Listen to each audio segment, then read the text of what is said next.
Von Daniken's research turned up evidence of other arguably extraterrestrial phenomena, and not only in the Bible.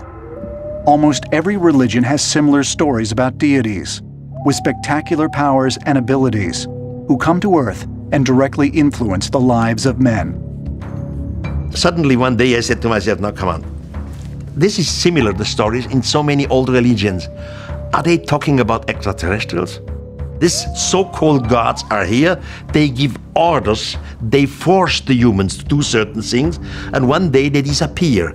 But they always disappear with the promise to return in a far-away future.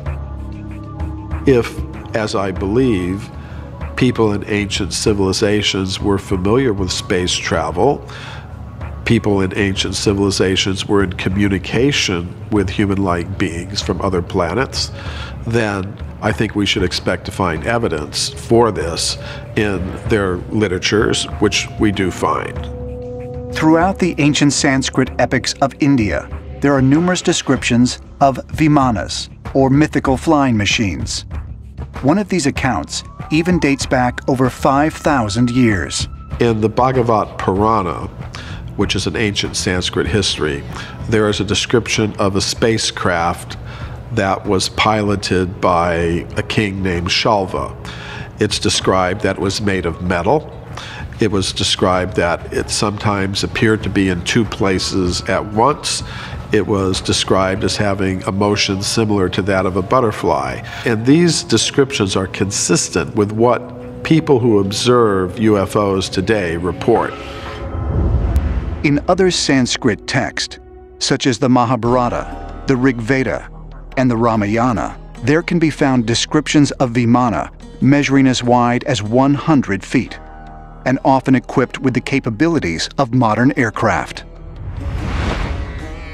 One Vimana produced a shaft of light, which when focused on a target, consumed it with its power. It's like a Buck Rogers or Flash Gordon movie from the 30s. They read like the wildest science fiction. People are flying around in airships called Vimanas, blasting each other and having aerial fights, destroying entire cities. And the crazy thing is that all of those stories are totally accepted in the modern society of India. I don't think we can say that these descriptions are simply imagination, because even though they were written thousands of years ago, they match what many people today report in terms of observing the actions of UFOs. Were they just mythological tales that they're making up, fantasy? Or these physical, real events, and they're trying to describe them as the best that they could? That seems to make more sense to me. I gotta tell you this, I would be out of a job in India, because there, if I were to talk about ancient aliens and ancient gods, they would say, okay, so what else is new?